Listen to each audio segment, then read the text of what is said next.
gi mu ñu jagleel tey. bala may également ubbi waxtaan bi ma bëggoon a yëkkati benn kàddu rek masawu ñi nga xam ne également ñoom ñoo bokk mbënd mi et ñu xam ne ñi ngi ci ay jafe-jafe ñu ngi leen di masawu si turu gouvernement bi yëpp. question yi ngeen fi laajte it xam naa ne moom ña nekk ci mbënd mi it yooyu la ñuy laajte comme ni ko Lalla waxee damay njëkkee Touba fuñ ci toll. fiñ ci toll mooy tey démb rek la ñu mujjee discuter ak waa Touba li ñuy wax le plan de gestion du risque d'inondation ci Touba. plan de gestion du risque d'inondation dafa di benn jumtuwaay bi nga xam ne bi ñu defee cartographie Touba teg solution yi dañ ko jébbalaat communauté scientifique bi nekk Touba yépp Touba xepp Touba ca kanam Hizbut Tarqiyyah mairie bi tous les cadres ne leen lii mooy Touba fii lañ bëgg a jëm ñoom ñëpp ñu valider ñu le plan de gestion du risque d'inondation bii bés buñ ko appliqué commencé ko te commencé nañ ko sax déjà ndax li ñu jàpp ci Touba ni ñu ko mën a lijjantee monsieur le ministre wax na ko léegi ndox yi moom faw ñu dem vers ce qu'on appelle le drainage gravitaire. yàlla dimbali nañu tey Sénégal li mu am ci outil ñu koy tuddee cartographie des zones inondables et de risque d'inondation de précision 2 centimètres la c'est-à-dire que loolu rek mooy tax ñu mën a saafara inondation ndax loolu daf ñuy permettre tey fépp fi nga xamee ne amoon na dex buy nelaw dañ lay wax ne la fii lay jaar amaan na nag doo ko gis mais bu tawee yenn taw yi rek dex yooyu dañuy dundaat tey image yi ñuy gis muy jóge jumaa ji li ko delee Guédé jàpp tokkóor ba ñëw Daaru Xuddoos ba si jumaa ji wàcc bay dem Kër Ñang benn affluent du Sine la bi nga xam ne tey bu tawee yenn taw yi forcément dafay dundaat am na ay canal yu fa nekk mais comme ni ñu ko waxee canal boo ko defee da nga koy dimensionné yaa ngi koy dimensionné si ce qu'on appelle ay pluie décennale taw yi nga xam ne benn yoon lay am par fukki at mais taw yi am léegi ay taw yi nga xam ne presque c'est des retours de pluie centennale loolu moo tax bu tawee dana am diir ñu gis diggante boobu di am ndox bala ka canal yi mën a jël ñu jàpp ne tey si changement climatique foofu dañ ko war a tëggaat te incha allah rabi programme boobu fii laa koy waxee ci devant les caméras incha allah daañ ko commencer avec ONAS du yàgg dañ koy jëlee Guédé mu jaar Daaru Xuddoos wàcc ba Kër Ñang et de manière gravitaire beneen amorce bi nga xam ne fa lañ jëmee Touba également boo jëlee fi ñuy wax marché Ngiraneen am nañu yéene ubbi fa tey jii beneen aval bi nga xam ne mooy dem directement vers la vallée de Sine mais loolu yëpp bi ñu ko paree monsieur le ministre dafa am beneen gis-gis bi nga xam ne moom la gouvernement bi di liggéey mooy si li ñuy wax les projets catalytiques depuis toujours da ngeen koy dégg muy wax ne il n'est plus question ñuy jël ndox di ko yóbbu géej donc ces projets catalytiques là ñu ngi ciy liggéey avec la direction des bassins de rétention et des lacs artificiels DEBRELA bu ministère de l'agriculture di ci liggéey ak direction de l'horticulture et direction de l'agriculture dem vendredi comme tey la ñu nekkoon à Ndok di si waxtaan ak les paysans les organisations de maraîchers nu ñu leen di jàppale ba ndox moom ñu xam ban njariñ lay am ak ban opportunité lay am te loolu jàpp naa ne ñu ngi ciy liggéey donc loolu mooy cas bi nga xam ne incha allah rabbi moom mooy les solutions durables pour Touba. Maintenant pour ce qui est de la phase d'urgence gouvernement bi déjà si jàpp na lu monsieur le premier ministre bërkaati démb rek la mujjee dugalaat loxoom ci xaalis pour que ñu gën a accélérer procédure boobu maintenant suñu yàlla def lay jàmm échéance bi ñu jàpp ne am nañ yaakaar ne fii ak le 20 incha allah rabbi une bonne partie des eaux daañu ko évacuer mais nag il faut qu'on se le dise ba démb rek bu ñu demee Touba da ngay gis ne y a de ces zones yoo xam ne c'est à l'intérieur de la ville de Touba jegewul benn réseau même boo ko doon pomper di nga ko pomper presque sur 4 kilomètres du ñu ne dañ leen di seetaan mais il faut que ñu génnee ndox yi nekk ci réseau yi pour mën a pomper ñooñu dugal leen ci réseau yi mais daal li ma mën wax ci Touba mooy am nañu un programme structurel bi nga xam ne du ma ne commencé na du ma ne dañ koy commencé mais commencé nañu ko vous verrez bientôt ONAS dina ko reprendre muy jógee canal interrocade ñun dañ koy tuddee canal interrocade bi nga xam ne day jógee depuis Guédé wàcc dem ci marché Ngiraneen continue dem vers la vallée de Sine donc loolu moom mooy le structurant bi nga xam ne dafa bokkoon suñu priorité année prochaine phase d'urgence bi nag incha allah rabbi les actes de pompage yi nga xam ne BNSP ONAS ñu ngi koy liggéey incha allah rabbi am nañ yaakaar ne d'ici le 20 daañu clôturer phase boobu. beneen question bi mooy li nga laajte la ci autoroute de l'eau. autoroute de l'eau kooku sax mën naa la wax ne li ci ëpp solo maanaam ndoxu naan bi la mais monsieur le ministre dana amaat occasion dellu si waat ci mais li ma la ci mën a wax mooy du question tout simplement ndoxu naan parce que dañ koy indi pour alimenter un peu les zones comme Touba ñu mën a am ndox mu neex mais également di développer des activités agricoles et pastorales. donc loolu également xam naa ne monsieur le ministre dana amaat yeneen occasion indi la ci ay leeral mais nañu jàpp ne daal état bi lim ci jàpp mooy 2029 ça doit être effectif et on a donné mandat au FONSIS mi ngi ciy liggéey avec les acteurs et am nañ yaakaar ne 2029 ce sera carrément dana nekk li nga xam ne day nekk carrément lu ñu commencé jëmmal. beneen question mooy Bakel ni ko na nga ko waxee effectivement Bakel xam nañ ko daaw mais bu ñu fàtte ne Bakel du daaw la njëkk inondé je pense que ne 2015 ba léegi mi ngi am jafe-jafe yooyu mais gis-gis bi ci état bi am ci wàllu xeex mbënd lu am solo la. barrage de Manatali mi ngi def liggéey bu am solo amaana su fekkonte ne taw tegaloowul woon ba nga xamante ne bi ñuy ubbi barrage bi dana am jafe-jafe kon tey ji duñu am problème bi ñu am loolu moo tax depuis daaw le ministère dafa am beneen objectif mooy créer waat beneen barrage yeneen barrage même monsieur le ministre wax na ko léegi ci discours am barrage Manatali benn la mais le fleuve Sénégal dafa am ñu koy alimenter c'est le Bakoy et le Bafing ñu ne donc comme am nañ benn nañuy defaat beneen barrage c'est le barrage de Gourbassi bu ñu yàlla dimbalee bis bu ñu réaliser le barrage de Gourbassi daañu am plus de levier pour di contrôler la Falémé et le Bafing. yemuñu foofu boo demee Gambie nga xam ne également day am ay débordements ci fleuve Gambie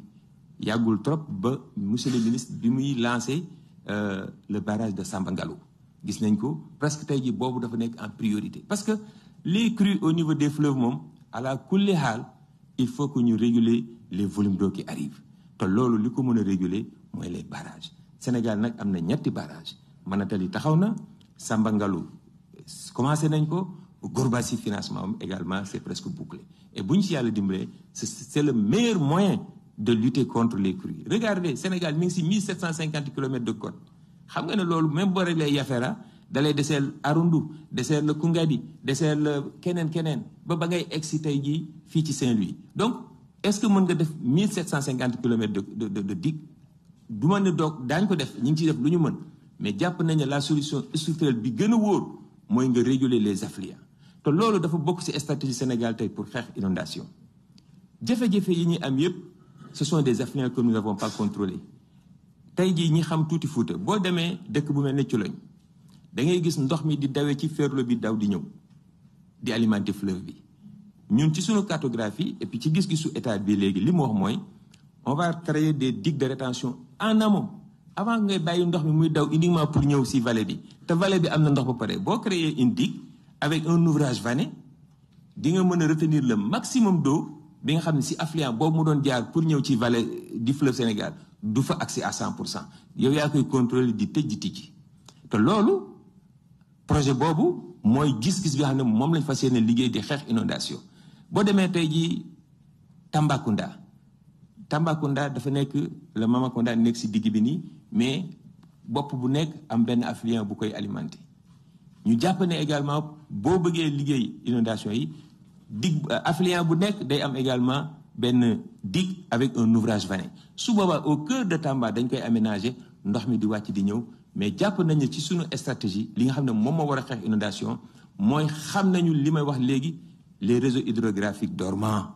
et ces réseaux hydrographiques dormants suñ ko maîtriser rek daañu maîtriser à la fois les inondations fluviales et les inondations pluviales maanaam muy inondation wu dex di inondation wu taw te loolu wax naa la ko léegi gis-gis bi ci état bi am mooy les projets catalytiques ñu bokk ko ak yeneen services yi tey jii bu ñu defee digue dans le Ferlo mais ñëpp xam nañ ne boo demee Cologne activité pastorale la mais lii dàqe nag 4 kilomètres pour mu dem naa ne ci dex gi dutul ñëw des plantes fourragères pourront être réglées et ñun on règle la question des inondations et loolu mooy les projets catalytiques yi nga xam ne daañu ko am avec tous les ministères boobu benn exemple la ci rek muy wàllu agriculture et te noonu lañ ko amee avec le ministère de l'environnement gis nañ bërki démb ñaari ministres yi ñoo demandoo samedi dans la waruwaay parce que yooyu nit ñi ku nekk da nga ci am gis-gis environnement am ci gis-gis ñun ñi am ci gis-gis ñun li ñu ci intéressé mooy Dakar ndox mu taw dans la banlieue une bonne partie boobu ci banlieue bu tawee ci lag yooyu lu jëm bu ko nit ñi fàttee ñun dutu ñam fu ñu yóbbu ndox mi loolu moo ñu si intéressé mais ministre de l'environnement transition écologique ñoom gérer zone humide boobu moo leen ci amal solo et ñu ngi ci bokk di ko liggéey également et d'autres projets catalytiques ñu ngi koy liggéey avec également d'autres ministères le 23 prochain incha allah da nga gis ñaari ministres yi daañu toog muy projet bi nga xam ne ñun ñoo ko njëkk a lancé même d'autres pays très développés mooy les plans de prévention des risques d'inondation les PPRI et là également c'est des projets catalytiques yoo xam ne dafay bokk si nu ñu war a xeexee inondation donc madame la ministre de dernière question bi c'était la revitalisation des vallées fossiles effectivement Badé vous l'avez bien dit mais ba tey dafa bokk ci projet wu gouvernement bi ñun dañu am benn projet bu am solo bu ñu tuddee le Préferlo le Préferlo dafay déparé Saint-Louis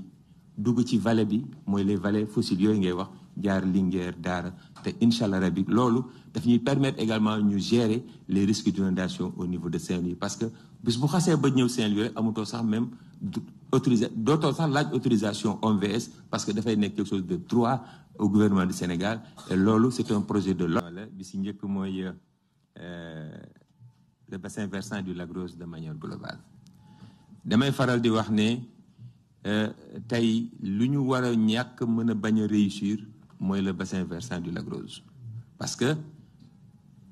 l'histoire nous permet de comprendre de connaître le passé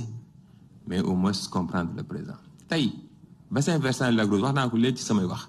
ndox yi dañu am destination boo jëlee autoroute à péage tu es à 47 mètres d'altitude boo demee Lac Rose tu es à moins 6 mètres ça veut dire que ndox mu dawee autoroute Lac Rose la jëm alors ñu fexe nag ba war a comprendre ne exutoire la d'abord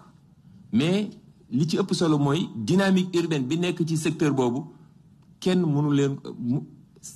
mën naa wax ne communes yooyu Tivaouane Peulh Sangalkam Bambilor pratiquement dañuy doubler tous les 10 ans population bi day doubler ça veut dire que ne foofu mooy futur Dakar loolu moo tax aussi état bi am si taxawaay bu mat sëkk pour que erreur yi amoon géejawaay ay Waxinaan Jidda Caaroy Kaw ñu naan nañu déplacer nit ñi parce que boo jëlee Waxinaan Jidda Caaroy Kaw ay nit a fa dëkkoon bouger yoonu ndox yi ñu indi fi ay plan Jaxaay ay plan Tawfeex defar ay canaux pour mën a dem si lac bi loolu également boo gisee Kër Massar bassin versant Kër Mbëbës même chose ñu liggéey ba régler gagner bataille boobu tey jii desewaat nañu beneen exutoire mooy le bassin versant du Lac Rose may wax ne di dalal sa xel ne la amul tey jii fulla gi ñu jox secteur boobu fu ñu ko takk weesu na ko parce que il n'est pas question que ñu amaat erreur yi ñu amoon ci côté bassin versant Curuur wala bassin versant Wuy wala bassin versant de Lac Mbëbës il n'est pas question loolu moo tax première mesure bi état bi njëkk a jël mooy identifier nañu toutes les voies d'eau yi dem vers le bassin versant du Lac Rose ñu liggéey ci liggéey bu am solo ak le cadastre les domaines l'urbanisme ba fi ma waxee yow nii y a 1797 titres fonciers yi nga xam ne yépp identifié nañ leen ci ay yoonu ndox te impérativement ñuy sant monsieur le président de la République jël na ci un décret le décret 2084 déclarant utilité publique le projet pour la libération et la sécurisation des voies d'eau loolu de inchallah rabbi bientôt recensement bi dana commencer ñu waxtaan ak ñoom balaa ñuy dëkke ñu xam ne dañu war a libérer ces voies d'eau là suñu ko libérer ce sera les solutions fondées sur la nature on n'a pas besoin de def ay canal dañuy jël emprise u 15 mètres si voie d'eau bi bàyyi ndox mi nga xam ne day bu tawee dana fa mën di jaar peut-être que bu mën na fa def petite activité maraîchage et cetera ba muy àgg ci exutoire yi mais Lac Rose dafa am beneen rôle loolu moo tax ñu jox ko beneen dimension moom laa lay wax léegi ci suñu projet catalytique yi boo jëlee tey jii ministère de l'environnement dañu jël Lac Rose déclaré ko patrimoine mondial am na terme bu ñu koy waxee ça veut dire que ne dañ ko war a protéger ni ñu koy protéger mooy ndox mi bu dawee ba jub Lac Rose à presque 3 kilomètres dañ koy dévier nag par un grand canal buy ñëw vers Niaga am na benn lac bu nekk foofu si wetu gendarmerie bi foofu lay déparé pour que également ñu mën a def fa également activité maraîchère le maximum et le trop-plein ñu koy yóbbu nag malheureusement cette fois-ci en mer pour vous confirmer que ñi ngi ciy liggéey bu am solo tey wax naa ko léegi ci suñu ay projets catalytiques am na lu ñuy wax les projets intercommunaux d'urbanisme PUCU ñu ngi koy liggéey ci secteur boobu les PPRI le 23 bi ma lay wax nii c'est le PPRI de Sangalkam Lac Rose moom le ministre di lancé avec son homologue de l'urbanisme le 23 parce que PPRI yooyu daf lay permettre que dañuy arriver à ce que mairie bu nekk di offrir du service ça veut dire que la commune de Bambilor bu téyee PPRI bi daf lay wax ne la ah non fii PPRI bi nee na c'est une zone rouge kenn du fi dëkk ba pare mu am ce qu'on appelle une vigilance communautaire gis nga carte yooyu ça fera des milliers de cartes yi nga xam ne dañ koy jox les populations de Bambilor les populations de Tivaouane Peulh les populations de Sangalkam de sorte que day am ce qu'on appelle une vigilance communautaire monsieur le ministre Ousseynou su ñëwee indi ne dama am kër fii si Bambilor les gens vont lui dire que non PPRI bi nee na fii mënoo fi dëkk c'est en zone rouge et moom su boppam du ñu yem foofu ak moom les gens vont lui dire que da ngay delluwaat direction de la prévention et de la gestion des inondations ñoom ñoo décrété fii que ne c'est un PPRI c'est une zone rouge moom bu ñëwee si ñun ñu ne ko jox ñu sa extrait de plan cadastral yéen ñii ñëpp ku gis sa plan extrait cadastral XY nga siy gis ah non léegi dañ ci yokk Z boo ñëwee dañ la wax ne la attention monsieur le ministre yow yaa ngi nekk à une altitude moyen 1 mètre alors que ñi la tiim ils sont à 40 mètres ça veut dire que ndox bu tawee foofu si yow la jëm si looloo tax nga nekk dans la zone rouge loolu moo tax dañu bëgg maire yooyu di offrir du service su nit ki demee ba war a jënd kër wala mu am këram su demee si mairie bi daf koy wax ne ko indil sa plan ñu gis si XY ñoom ñu yokkal ko ci le Z ne ko sa kër bii fii mu nekk moo gën a suufee kër yi ko wër yépp te kon bu tawee yow sa kër la ndox mi jëm si et su boobaa je pense que ne jaru sax ñuy wax ak moom lu sori day xam ne lii mënul nekk day xam ne pourquoi on a décrété cette zone là zone rouge te loolu nous voulons le réussir dans le secteur de Sangalkam Bambilor yéen ñii ñëpp ku jël sa téléphone dem dans ce secteur vous téléchargez l'application moytu mbënd il va vous dire la position actuelle de votre parcelle wax la situation du risque d'inondation sur sa parcelle ne la attention fii nga nekk bërëb bu bëri mbënd la parce que su boobaa ñun am nañ ko ci altitude da ngay xam ne carrément fii kat du dëkkuwaay pour vraiment vous rassurer que ne Sangalkam Bambilor Tivaouane Peulh le bassin versant de Mbeubeuss bokk na bassin versant bi ñu gën a bëgg a maîtriser pour mu servir d'exemple dans la gestion des inondations. Revenant une dernière question sur Balou. Balou, je vous dis que ni monsieur le ministre ni mu fonke Balou ñoom waa Balou xam nañ ko mais nag risque d'inondation yi nga xam ne moo am Balou il faut que ñu maîtriser ko et wax naa leen léegi sur les stratégies macro avec les grands barrages mais yemuñu foofu les études que nous avons réalisées à Yafera doomu waa Yafera ñoo ko def ñoom ñoo xamal seen bopp indil ñu nañu fii la ndox mi jaar def des études avec des modélisations des collègues universitaires yi nekk fii si université Dakar bureau d'études international autochtone du village ñoom ñoo def étude bi ba nañu fii kat chiffré nañ ko les modélisations montré nañu c'est des digues de 1680 mètres suñu ko réaliser amaana yàlla mën nañoo dimbali parce que nag c'est des modélisations mais le plus important mooy daaw état du Sénégal dafa defoon 1,5 milliard sur les digues 1,5 milliard pour des ouvrages et 500 millions pour le relogement des sinistrés ñu ne woon amaana ngay jël ay nit di leen jox ay bâche ñu siy nekk après bu déwénee bâche bi yàqu le ministre est en train de travailler avec des partenaires pour que ñu am des comme ni ko écoles yi amee ay logements préfabriqués boo demee yenn classes yi da ngay gis c'est des classes préfabriquées yi nga xam ne au moins mën na servir pendant 5 ans pendant 10 ans ñu ne autant que ñuy jël option joxe bâche nit ki nekk ci tàngoor bi et cetera nañu jël améliorer conditions de vie wu ñooñu nga xam ne bu ñu leen joxee des logements en préfabriqué avec 2 chambres toilettes au moins daf leen leer na la pendant 5 ans vous avez rassuré ces gens-là ñuy dem ak dikk bu nawetee bu leen neexee ñu nekk ci jéeri ji ñu nekk ci jéeri yi bu taw amee bu taw bi wàccee bu leen neexee ñu delluwaat seen site en attendant que mu nekk ay sites yoo xam ne day nekk une occupation définitive parce que day am en ce moment un alignement du village ou bien un parcellaire ba nga xam ne kër gi nga xam ne xam nañ ne kii fii mu nekk nii zone bii bu dex gi jógee daf ko fay fekk si moom ñu attribuer ko foofu defal ko fa benn logement en préfabriqué avec 2 chambres et toilettes mu mën fa nekk si kaw ak si suuf. Madame la ministre, li laa bëggoon indi quelques réponses en attendant s'il y a d'autres. Je vous remercie.